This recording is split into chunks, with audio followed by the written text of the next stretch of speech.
인테리어 교육은 홍쌤.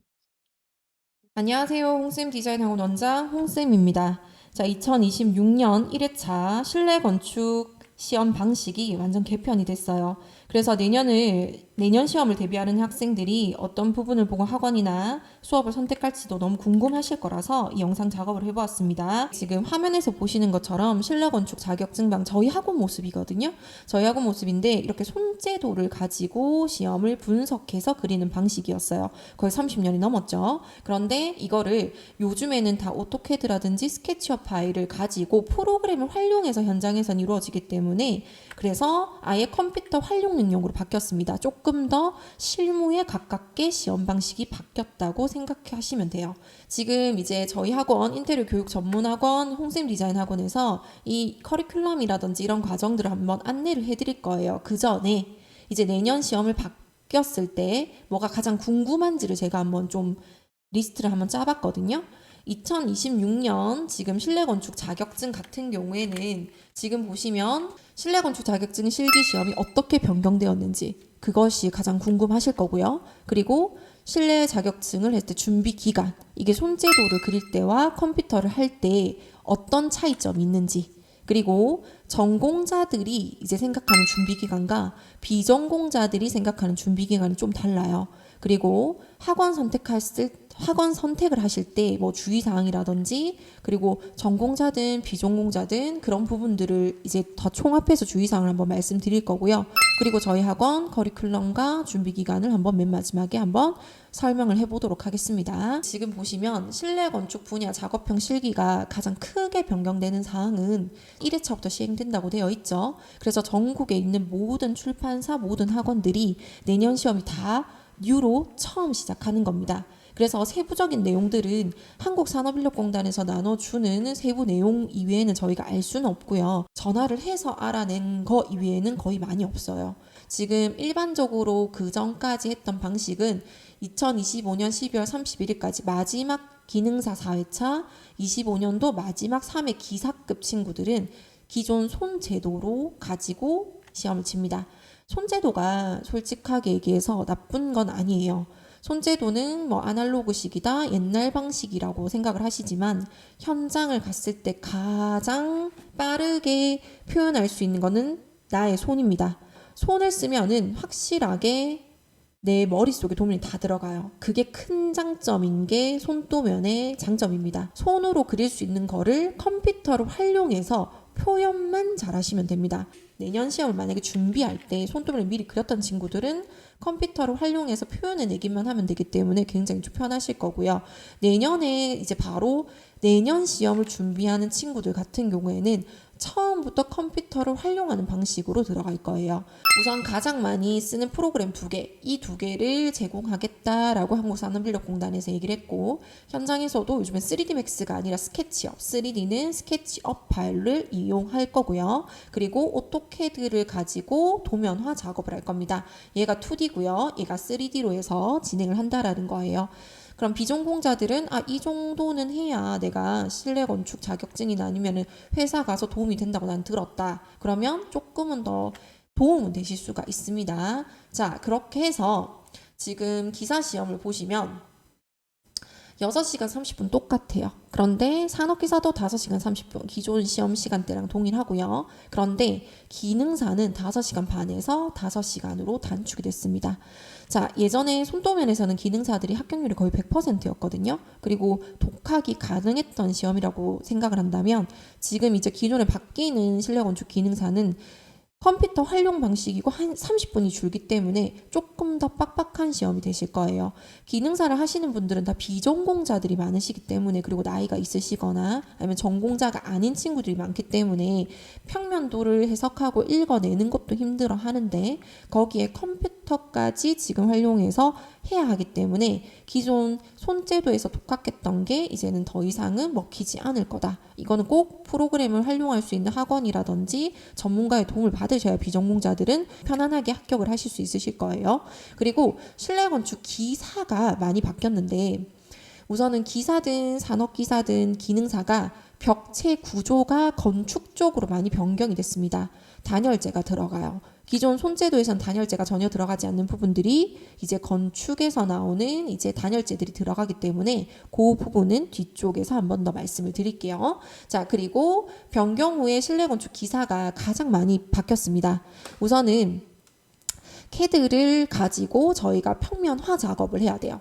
그럼 회사에서도 하거나 회사에 지금 경력자들은 회사에서 했을 거고, 그리고 지금 기존에 이제 관련 학과에서 지금 실내과라든지 건축과 친구들 뭐 이런 친구들은 도면을 늘 쳤던 친구들이기 때문에 좀 더 수월할 거다, 뭐 쉬울 거다라고 생각을 할 수 있는데 이제 단 한 가지의 단점이 있어요. 설계 능력이 필요해요. 저희가 지금 하는 기사들의 범위가 어디까지 들어가냐면 자, 사무실부터 들어갑니다. 사무실부터 들어가고요. 사무실부터 들어가신 다음에 거기에다가 이제 사업 공간에서도 판매 공간들, 그러니까 일반적인 뭐 화장품을 판다든지 의류를 판다든지 그런 판매하는 공간들이 들어가고, 그리고 뭐 음식 관련, 그러니까 참치 전문점이라든지 패스트푸드점이라든지 판매하는 제과점이라든지 판매하는 공간들이 들어가요. 그리고 기사들이 좀 두 가지가 더 들어가거든요. 전시도 들어가고요. 그 다음에 병원 공사, 약간 좀 더 특수한 공사들이 들어가는 게 기사의 범위입니다. 간단한 사무실부터 시작해서 최종 병원까지 들어간다고 생각하시면 되고요. 병원도 예시가 한의원, 치과, 동물병원, 정형외과 접하지 않으면 조금 더 어려운 도면들이 기사 시험에 다 들어가 있어요. 근데 기사잖아요. 그냥 주지 않을 거예요. 일반적으로 그 전에 단면도에서는 구조, 그러니까 벽체 구조에 대한 단면도예요. 그러니까 잘 그려낼 수 있느냐, 구조를 어느 정도는 이해하고 있느냐, 그런 거를 봤다라고 하면 이제부터 실내건축 기사에서는 상세 단면도, 그러니까 실무에 정말 활용이 가능한 작업이 가능하고 거기에서 실무자들이 그걸 보고 이제 바로 실행이 되는 단면도로 바뀐다라는 거. 구조 단면도처럼 끊어지지 않습니다. 그리고 인면도가 다 2개씩 늘어나요.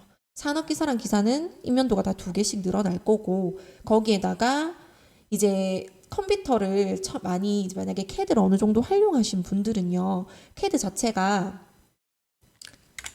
소스를 많이 이용하셨죠. 근데 소스를 기능사는 아무것도 주지 않습니다. 제공해주는 소스가 이제 한정되어 있고요. 그만큼 그려야 되는 게 많아요. 우선 첫 번째 기사, 산업기사, 기능사가 공통적으로 주지 않는 소스는 좌변기라든지 세면대라든지 아니면은 문, 틀 이런 것들이 계구부에 대한 모든 것은 주지 않습니다. 다 그리셔야 됩니다. 여다지도 보면 여러 가지 문틀이 있잖아요. 그것도 다 그리셔야 돼요.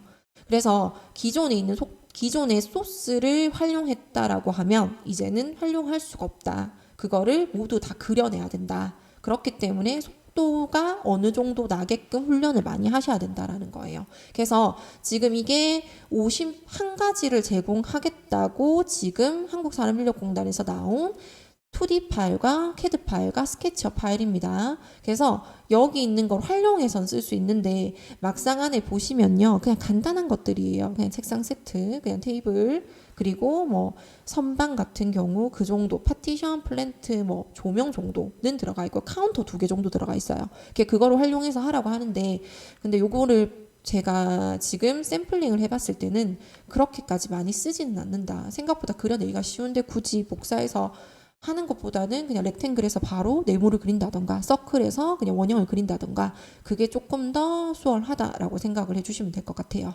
사이즈만 알면 충분히 할 수가 있다. 자, 그리고 기사 단면 상세도에서 이제 조금 더 추가된 게 있거든요. 경량 철골 벽체 이런 것들이 추가가 됐어요. 그러니까 경량 철골로 하는 천장형 엠파 시스템은 저희가 그래도 손도면으로도 그렸는데 그 모든 분야들을 조금 더 상세하게 그려야 되고요. 그래서 지금 스케치업 파일을 살짝 여기에서 보시면 이렇게 이런 부분들을 CAD상으로 디테일하게 그려내셔야 돼요. 어떤 게 캐링 찬넬일지 이런 것들을 뭐 두께까지 지금 흡음재 CBT 흡음판이 들어가 있거든요. 속고판 10mm. 그러니까 이런 것들을 이제 어떻게 디테일하게 그리고 이런 것들을 이제 어떤 식으로 상세하게 그려서 표기를 하는지 이제 상세, 정말 실무자들이 바로 시공이 가능하게끔 만드는 이제 도면이라고 생각해 주시면 됩니다.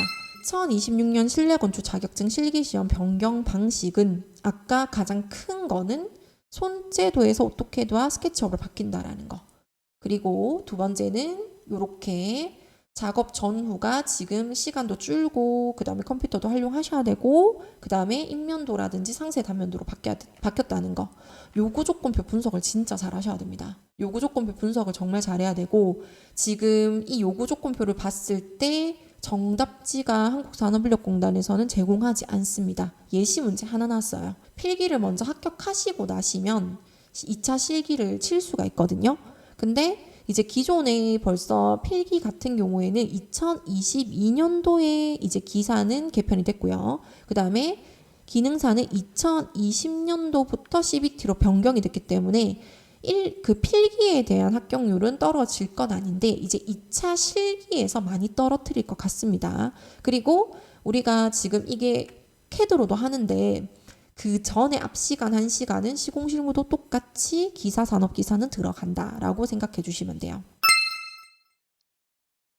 자, 여기까지 2026년도 실내건축 자격증이 어떻게 바뀌는지에 대해서 설명을 드렸습니다. 저희 학원은 지금 개강 날짜가 정해져 있기 때문에 화면으로 보시는 것처럼 개강 날짜 잘 보시고 학원에다가 문의해 주시면 좋으실 것 같아요. 그 다음 영상은 프로그램에 대해서 OT 영상이 한번 들어가니까 꼭 한번 2부도 봐주세요.